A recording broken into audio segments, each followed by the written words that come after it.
हिमालहरूको देश नेपाल, जहाँ संसारकै अग्ला शिखरहरू मात्र होइन, नीलो आकाशको प्रतिबिम्ब बोकेको अद्भुत हिमतालहरू पनि छन्। आज हामी नेपालका हिमाली क्षेत्रमा रहेको 5 प्रसिद्ध हिमतालको रोचक यात्रा गर्नेछन्। काजिन सारा ताल। हालका अनुसन्धानहरूले काजिन रारा ताललाई विश्वको सबैभन्दा अग्ला तालहरूमध्ये एकका रूपमा चिनाएका छन्। दुर्गम हिमाली क्षेत्रमा रहेको यो ताल अझ धेरैका लागि अपरिचित छ। कठिन यात्रा पार गरेर पुग्नेहरूलाई भने यहाँको शान्त वातावरण र हिमाली दृश्यले अविस्मरणीय अनुभव दिन्छ। डोल्पाको सोफुक्सुन्ड ताल। राष्ट्रिय निकुञ्जभित्र रहेको यो ताल नेपालको सबैभन्दा गहिरो ताल मानिन्छ। यसको गाढा नीलो पानी, वरिपरिको चट्टानी हिमाल र शान्त वातावरणले यसलाई संसारकै सुन्दर तालहरूमध्ये एक बनाएको छ। यही तालको सौन्दर्यले धेरै विदेशी वृत्तचित्र समेत आकर्षित गरेको छ। गोसाइँकुण्ड। करिब 4380 मिटर उचाइमा रहेको गोसाइँकुण्ड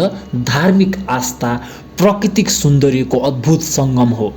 हिन्दू धर्म अनुसार भगवान शिवसँग जोडिएको यो पवित्र तालमा जनै पूर्णेको अवसरमा हजारौं श्रद्धालु पुग्छन्। हिमालको बीचमा रहेको यो ताल आध्यात्मिक शान्तिको प्रतीक मानिन्छ।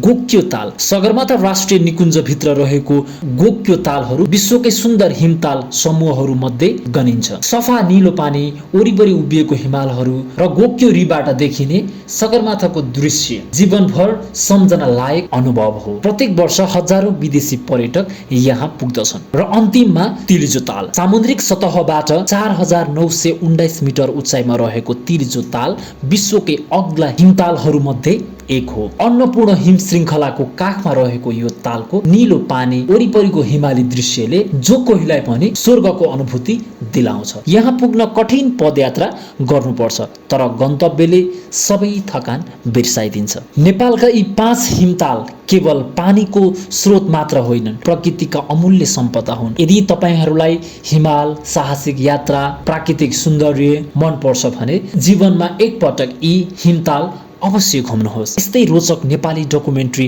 हेर्न हाम्रो च्यानललाई सब्स्क्राइब गर्न नबिर्सिनुहोला। साथै लाइक कमेन्ट गर्न पनि नबिर्सिनुहोला।